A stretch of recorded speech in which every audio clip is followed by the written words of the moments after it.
자, 우리 재무상태표 다 배웠고 이제 손익계산서 나갈 건데 우리 전체적인 큰 흐름을 한번 보겠다라는 거예요. 우리 이제 제대로 배우기 전에 손익계산서와 재무상태표 간의 연관 관계를 좀 보여드릴게요. 자, 재무상태표 크게 어떻게 구분이 됐다? 이제 우리 복습하는 차원에서 크게 자산, 이제 머릿속으로 좀 떠올려 봐요. 여태까지 배운 거. 자산, 부채, 자본 배웠던 거 이제 머릿속으로 떠올릴 거야. 자산, 부채, 자본으로 구성이 된다. 크게. 자산은 다시 유동과 비유동으로 구분이 되고, 유동에는 당좌, 재고, 자산이 있었고, 비유동에는 투자, 유형, 무형, 기타 비유동이 있었죠.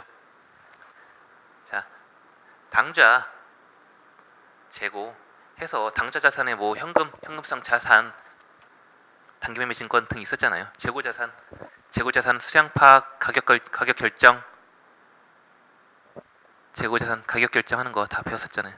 자, 그리고 비유동에 투자 자산, 유형 자산, 무형 자산, 그리고 기타 비유동 자산이 있었다. 해서 각각의 항목들 배웠었잖아요. 유형에서는 감가상각 배웠었고, 그리고 부채도 크게 유동 부채와 비유동 부채로 나눴다. 큰 틀은 자산과 비슷했다라는 거예요.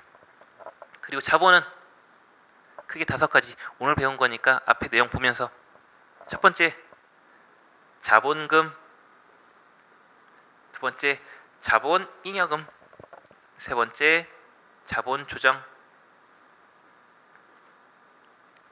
기분 좋음, 기분 나쁨, 그리고 기타 포괄 손익 누계, 그리고 나머지 이익, 잉여금 해서 마지막에 배웠던 거 법정 적립금, 임의 적립금 이외에 위처분, 이익, 잉여금 해서 총 5가지가 있는데, 자, 이 얘기를 왜 꺼내냐면 손익계산서는 이제 배울 내용이란 말이죠. 손익계산서.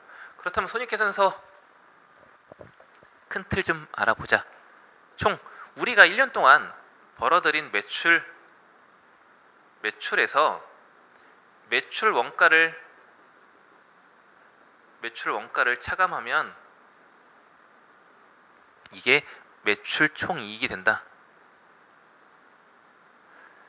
해서 매출 총이익에서 이제 우리가 이 상품으로 인해 광고비도 들어가고 직원 급여도 나간다 등등 비용이 발생된다라고 하면 얘는 판매비와 관리비, 판관비의 성격이 있는 것들을 빼면, 매출 총이익에서 판관비를 빼면 우리가 순수 영업으로 인해 발생된 영업이익 또는 영업손실, 영업손익이 되겠죠.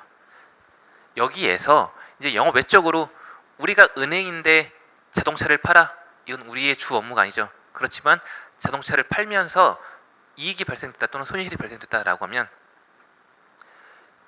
영업 외 수익 또는 영업 외 비용이 들 테고, 여기서 영업의 수익은 더해주고 영업의 비용은 차감해주면 우리 회사의 단기 순이익이 된다는 거예요.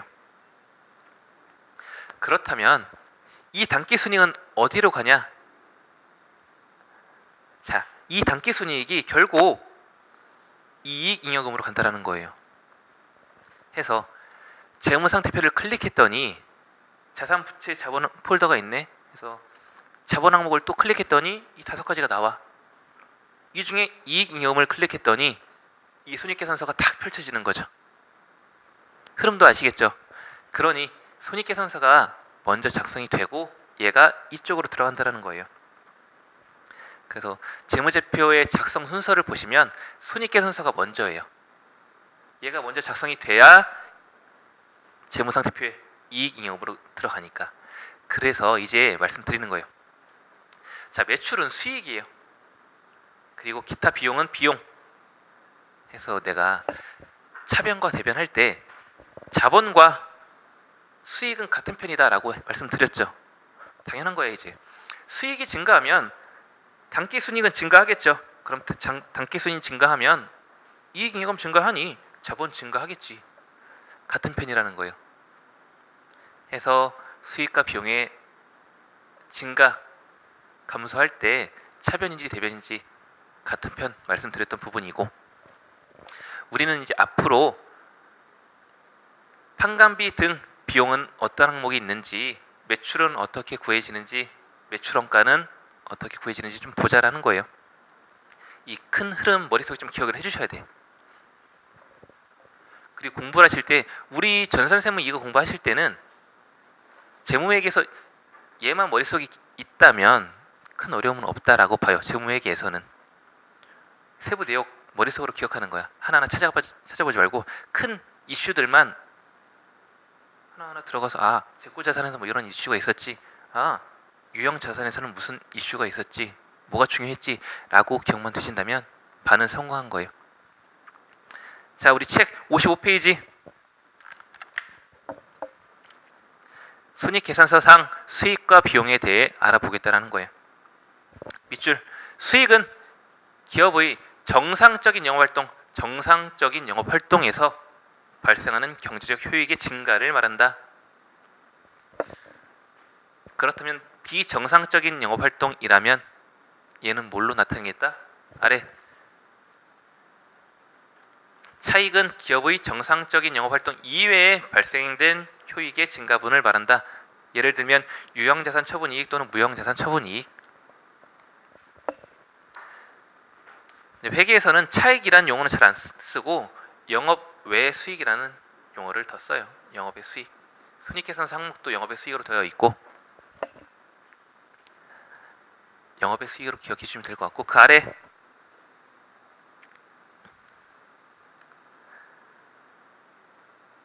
묶어주시고 별표 치시고, 수익은 미래 경제적 효익의 유입 가능성이 매우 높고, 동그라미 1, 경제적 효익의 유입 가능성이 매우 높고 그 금액을 신뢰성 있게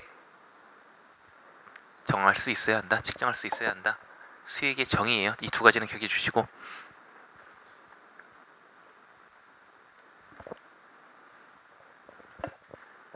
자, 사례별로 수익을 어떻게 인식할지 한번 보겠다. 책 55페이지 하단 보시면 재화의 판매 보기 전에, 자, 원칙, 수익은 원칙적으로 재화가 고객에게 인도되는 시점에 수익으로 인식을 한다. 원칙이에요. 즉 인도 기준 또는 판매 기준이라고 한다. 밑줄 치시고, 고객에게 재화가 판매되거나 인도될 때 수익으로 인식한다. 그러면 재화가 판매됐거나 인도됐다, 수익을 인식하는 조건 정확하게 어떻게 되냐? 우리 책 55페이지 하단부터 동그라미 2, 유의적인 위험과 보상의 이전이 되어야 하고, 밑줄 치세요. 다 지속적인 관여 및 효과적인 통제를 상실해야 하고, 내가 판매된 금액의 수익 금액의 신뢰성 있는 측정이 가능해야 하고, 그 다음에 그 효익이 유입될 가능성이 매우 높아야 한다. 마지막으로 내가 판매된 상품과 관련 원가를 신뢰성 있게 측정할 수 있으면, 이 모두 5가지 요건을 충족했다면 수익으로 인식할 수 있다. 자, 그런 거죠. 뭐 동그라미 1번, 2번은 이제 내가 사랑하는 사람과 결혼을 했어. 내가 아버지의 입장이야. 내 자식을 누군가에게 이제 시집장가 보내는 거야. 그렇다면 이제 내 자식은 내 것이 아니야. 이제 떠난 사람이지. 다른 사람과 만나서 새로운 가정을 이룰 것이니까 이 자식에 대한 당연히 위험과 보상은 남아있지만, 조금 남아있겠죠. 그렇지만 어느 정도 유의적인 의미 있는 위험과 보상은 이제 그 다른 가정 쪽으로 넘어간 거예요. 새로운 가정을 꾸리니. 그리고 이제 내 자식이 새로운 가정을 꾸려 나갔으면 지속적인 관여, 효과적인 통제 못하겠죠. 뭐 얘가 뭐 그렇게 좋진 않지만 어쨌든 그런 느낌이라는 거예요. 내가 판매했다면 이 제품의 위험과 보상 이제 내가 책임질 필요 없겠지. 그리고 이 판매를 했다면 이 제품에 대해, 이 상품에 대해 내가 통제할 수 있다? 없겠죠. 내 거 아니니까. 그럴 때 이제야 비로소 수익으로 인식을 해라라는 거예요. 그 외 세부적인 요건은 아래 보시면 되실 것 같고, 자, 재화의 판매 부분은 우리 앞에서 배웠던 재고자산, 재고자산에서 했던 내용들 떠올리시면 될 것 같아. 무슨 차이예요?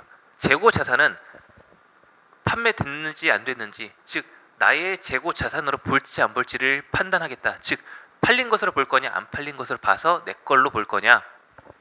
수익인식은 반대죠. 아, 판매된 것으로 보겠다. 그래서 수익으로 인식을 하겠다. 그런 경우를 보겠다라는 거예요.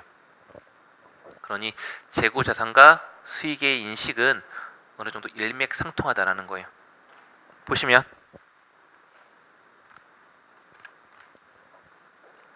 책 56페이지 위탁 판매. 얘 우리 재고자산을 배웠죠. 뭐였어? 그래요. 신문 갑판대. 지하철역 바로 옆에 신문 갑판대가 있는데 우리 XX일보야. 그래서 아주머니 우리 신문 좀 팔아줘요 해서 갑판대에 좀 나열 좀 해줘요 라고 했다라고 한다면 XX일보는 위탁자, 판매를 의뢰한 위탁자가 되는 거고, 판매를 의뢰받은 사람, 즉 갑판대 아주머니는 수탁자가 되겠지. 이런 경우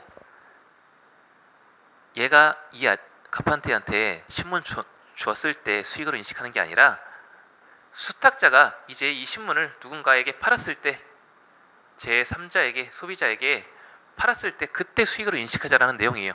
자, 내용 보시면 위탁자가 상품을 수탁자에게 발송한 것은 단순히 보관 장소의 이전만을 의미하므로, 즉 XX일보가 수탁자에게, 우리 갑판대 아주머니에게 신문을 배송한 것은 단순한 저장 창고의 저장 장소의 이동이니까 이때 수익 잡지 말고, 위탁자는 수탁자가 상품을 제3자에게 판매하는 시점에 수익으로 인식해라. 밑줄을 치세요. 위탁자가 수탁자에게 상품을 이동할 때가 아니라 수탁자가 제3자에게 판매했을 때 수익으로 인식해라는 거예요. 그러나 실무상 우리 XX일보가 이 수탁자가 제3자한테 팔았는지 안 팔았는지 바로바로 알 수가 있어요. 실시간으로 뭐 정보가 올라가는 것도 아니고. 그래서 실무상으로는 제3자한테 팔고 이 판매 대금을 수탁자가 위탁자한테 줬을 때 그때 수익으로 인식하는 경우가 많아요. 이건 실무상인 거고. 어쨌든 우린 시험상 위의 내용 별표 치시고 기억해 주세요. 위탁자와 수탁자 간의 수익 인식 기준, 이거 시험에서 자주 나오는 부분이에요. 자, 세 번째, 시용 판매. 얘도 우리 재고 자산에서 배웠던 부분이야. 홈쇼핑. 여러분 이 제품 일주일 동안 사용해 보시고 마음에 안 들면 그때 구매할지 반품할지 그때 결정하세요. 우리는 괜찮아요. 그래서 일주일 동안의 사용 기간을 줬다라고 한다면, 원칙은 인도 기준이 수익의 인식 원칙이지만 일주일 동안의 사용 기간을 줬으니까 이때 일주일 후 일정 사용 기간 그 이후에 구매를 확정한다면 그때서야 수익을 인식해라. 즉 그때 판매된 것으로 봐라라는 거예요. 당연하겠지. 그래서 보시면 고객이 사용 후 매입 의사를 표시한 시점에 수익으로 인식한다.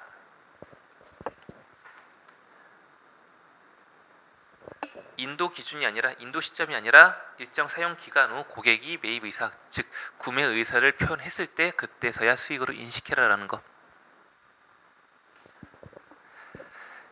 수익의 인식 기준은 우리 재무액에서 중요하지만 뒤에 가서 부가가치세에서도 중요해요. 왜?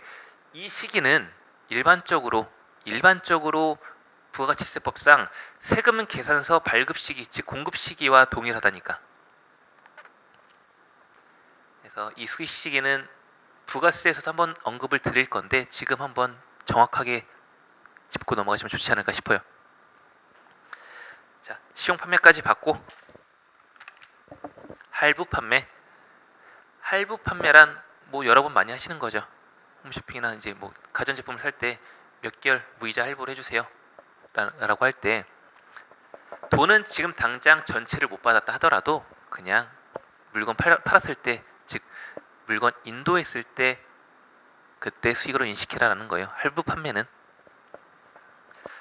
자, 할부 판매의 경우 장단기 구분 없이 재화가 고객에게 인도되는 시점에 수익으로 인식한다.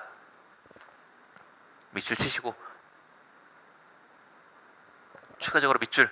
다만 장기 할부 판매의 경우 판매 가격은 수취할 할부 금액을 내재 이자율로 할인한 현재 가치로 회계 처리한다.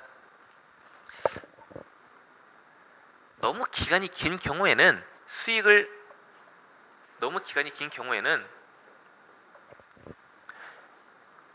현재 시점에 인도 가격이 아니라 할부 가격을 받기로 한 금액들을 현재의 가치로 환산해 보는 거야. 그 금액 기준으로 수익으로 인식해라라는 거예요. 뭐 현재까지 가치까지 공부할 건 없으실 것 같고 그냥 너무 긴 기간에 같은 경우에는 현재 가치로 다시 판매 측정을 하는구나, 이 정도만 알고 계시면 될 것 같아요. 결과적으로는 어찌 됐건 할부 판매는 지금 당장 수익으로 인식을 한다 안 한다? 한다라는 거 기억해 주시고, 자, 비용 56페이지 하단 비용.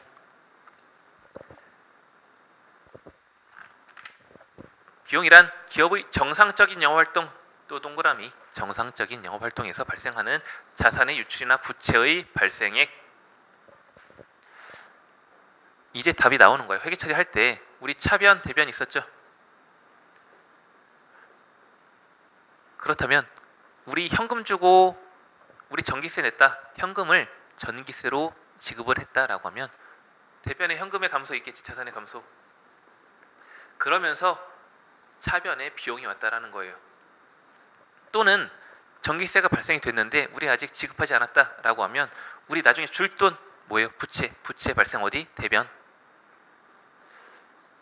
미지급금 부채 발생하면서 차변의 비용, 자산의 유출 또는 부채의 발생과 세트로 발생이 된다라는 거예요. 그래서 비용의 발생은 차변에 왔다라는 거 다시 한번 증명이 되는 순간이에요. 자, 비용의 인식은 수익과 마찬가지로 회사 영업활동 전 과정을 통해서 발생되므로 자산이 감소할 때마다 인식해야 한다. 수익 비용 대응의 원칙 적어두시고, 수익 비용 대응의 원칙이에요.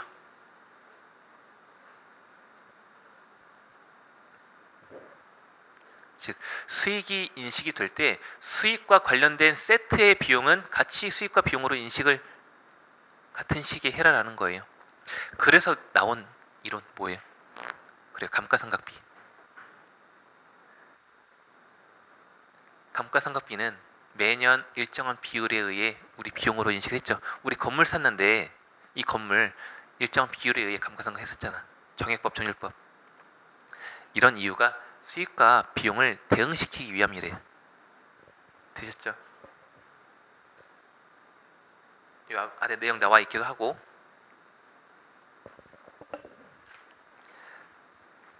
다음, 자, 매출액, 매출원가. 손익계산서상 가장 상단에 있는 메뉴였죠, 우리. 매출액에서 매출 총이익을 차감하면, 매출원가를 차감하면 매출 총이익이 됐다. 요거. 그래서 상단에 있는 메뉴들 어떻게 계산이 되는지 보겠다라는 거예요. 총 매출은 주 영업활동이에요. 영업활동이 아니라면 그 외 영업에 수익이 들어가겠지. 경상적 활동으로부터 얻는 수익을 말한다. 매출액은 총 매출액에서 매출 할인, 매출 환입, 매출 에너지 등을 차감한 금액을 말한다. 우리 이거 반대되는 개념 배웠었는데 제5고 자산에서 매입 할인, 매입 환입, 매입 에누리. 뭐였어요? 우리가 물건 샀는데 매입 할인, 결제를 빨리 해주니 할인해준다 라고 하면 매입 할인. 얘 취득가액에서 차감했지. 재고 자산을 취득하는데 내가 물건 사는데 결제를 빨리 해줬더니 깎아줬어. 얘 취득가액에서 차감했잖아. 빼줬잖아. 그리고 매입 환출. 반품한 거야. 내가 물건 샀다가 물건 마음에 안 들어. 그러니 돌려줄게. 이거 당연히 취득원가에 빼야겠지. 그리고 반대되는 개념. 매입 애누리. 야, 이거 내가 물건 샀는데 물건에 하자가 조금 있다. 그렇지만 나 구매할래. 대신 조금 깎아줘. 이러면 취득원가에서 차감하죠. 반대되는 개념이에요. 매출. 우리가 물건을 팔았어. 물건을 팔았는데 상대방이 결제를 좀 빨리 해줬네. 반대 입장이에요. 물건을 팔았는데 상대방이 결제를 빨리 해주니 야 고맙다. 내가 대신 조금 깎아줄게. 매출 할인. 내가 받는 돈이 작아지니까 당연히 매출에서 차감해야겠지. 매출 환입 및 애누리. 내가 물건 팔았는데 상대방이 변심이 돼서 물건이 마음에 안 든다든지 해서 나 이거 안 살래, 반품할래. 당연히 이거 판 거 아니겠지. 해서 총 매출액에서 차감해야 되고. 매출 애누리.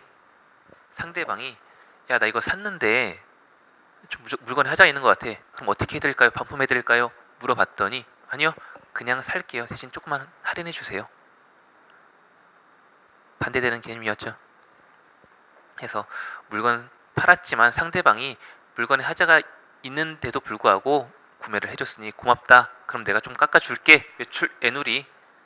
그럼 매출액에서 차감해줘야겠다라는 거예요. 책 내용 한번 읽어보시고 다음 매출원가. 매출원가는 매출액에 대응되는 원가다. 해서 상품 매출원가는 기초 재고에서 단기 상품 매입액 또는 제품이라면 기초 제품 재고액에서 단기 제품 제조 원가. 얘네 뭐라 그래? 우리 재고자산을 배웠는데 판매 가능 상품이라 했잖아요. 판매 가능 상품 또는 판매 가능 제품에서 기말재고를 빼주면 내가 판매할 수 있는 판매 가능 상품이 있었는데 기말재고를 세보니 몇 개 남았네? 총 판매 가능 상품 100원 있었는데 기말재고 가봤더니 10원 남아있어. 그럼 90원은 판매된 상품의 원가로 보겠구나 라는 거예요. 이 산식 기억해 주시고 기초재고에서 단기 매입액 더해서 마지막으로 기말의 재고를 빼면 단기 중에 판 원가가 역산이 되는구나. 그럼 시험에서 쉽게 나면 이런 식으로 나오겠죠. 매출액 주고 매출 할인, 매출 환입, 매출 애누리 주고 기타 기초재고 매입액 준 다음에 매출 총이 구해봐라. 나올 수가 있겠죠. 그렇다면 매출에서 차감할 항목은 무엇인지, 매입에서 차감할 항목은 무엇인지 다 줄 수가 있겠죠. 매출 총이 구하는 문제는 매출, 매입 둘 다, 재고자산, 매출 둘 다 물어볼 수 있는 부분이기 때문에 저라면 좋아할 문제 같아요. 자, 판관비는 이제 주 영업활동과 관련된 매출원가를 제외한 나머지 광고비 등 수선비 등 여러가지 비용들이 들어가는데 그 비용들을 묶어놓은 계정 과목이라고 보시면 되세요. 그래서 우리 책 58페이지부터 계정 과목을 하나하나 볼 거란 말이에요. 책 58페이지 판매비와 관리비. 책 보시면서 중요한 부분만 체크를 하고 넘어갈게요. 어렵지 않은 부분들은 그냥 읽어보시고. 자, 급여는 퇴직급여 볼 거 없으시고, 퇴직급여는 잠깐 언급을 해드릴까요? 우리 어디서 나왔어 이거? 퇴직급여 어디서 나왔어요? 그렇죠. 퇴직급여 어디? 충당부채. 만약 우리 회사의 전 직원이 연말에 퇴사를 한다면 퇴직급여 추계 기억나시죠? 그렇다면 퇴직급여 충당부채 어느 정도는 좀 미리 아파하자, 미리 슬퍼하자라는 거. 그래서 퇴직급여 충당 부채는 슬픔을 쌓아놓는 통장의 개념이었고 그 금액을 비용으로 인식하는 항목은 퇴직급여였죠. 자, 복리후생비는 넘어가시고 임직원의 복리 또는 후생을 증진시키기 위한 비용. 예비교통비 넘어가시고 접대비는 좀 보고 넘어갈게요. 58페이지 하단의 접대비와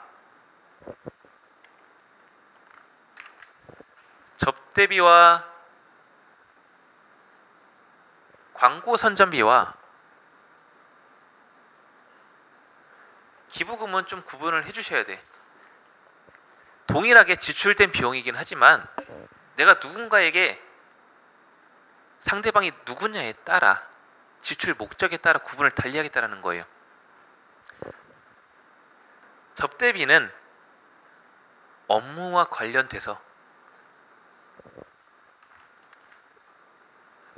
관련하여 지출된 비용이에요. 그렇지만 접대와 관련된 지출된 금액을 접대비로 하고, 광고비는 불특정 다수를 위해 선전을 목적으로, 판매 촉진을 목적으로 지출된 비용이에요. 접대비는 업무와 관련돼서 누군가 특정인에게 지출되는 금액을 말하고, 광고 선전비는 불특정 다수에게 우리 상품의 판매 촉진을 위해 지출된 비용. 그렇다면 접대비와 광고 선전비는 모두 영업과 관련돼서 나간 비용이겠지. 그러나 기부금은 영업이랑은 상관없어. 그렇지만 누군가에게 지출된 금액이야. 그렇다면 기부금을 보겠다라는 거예요. 영업과 관련돼서 특정인에게 지출되느냐, 불특정 다수에게 지출되느냐에 따라 접대비, 광고 선전비를 구분을 하고, 업무와 관련이 됐는지 없는지에 따라 기부금으로 구분이 되겠다라는 거 같이 좀 묶어서 생각해 주시면 좋을 것 같아요. 자, 다음 통신비 넘어가고 수도강열비는 우리 회사가 상품을 판매하는 회사인지 물건을 만들어서 판매하는 회사인지에 따라 계정 과목을 좀 달리해요. 보시면 수도강열비는 판매 및 관리 업무와 관련하여 발생된 수도료, 전기료, 가스료를 통틀어서 묶어서 나타내는 계정 과목이고, 만약에 우리 회사가 물건을 만들어서 파는 회사다라고 하면 전기료는 전력비로 따로, 수도료와 가스료는 가스 수도료라는 비용으로 별도로 인식을 하자라는 거예요. 해서 내가 상품을 판매하는 도소매 업체다라고 하면 수도강열비를 묶어서 한 계정 과목으로 쓰는 거고, 제조라면 전력비 따로, 가스, 수도료 별도 비용으로 각각 인식하겠다라는 거예요. 자, 우리 시간 조금 애매하긴 하니까 우리 세금과 공과부터는 조금 쉬었다가 진행하도록 할게요.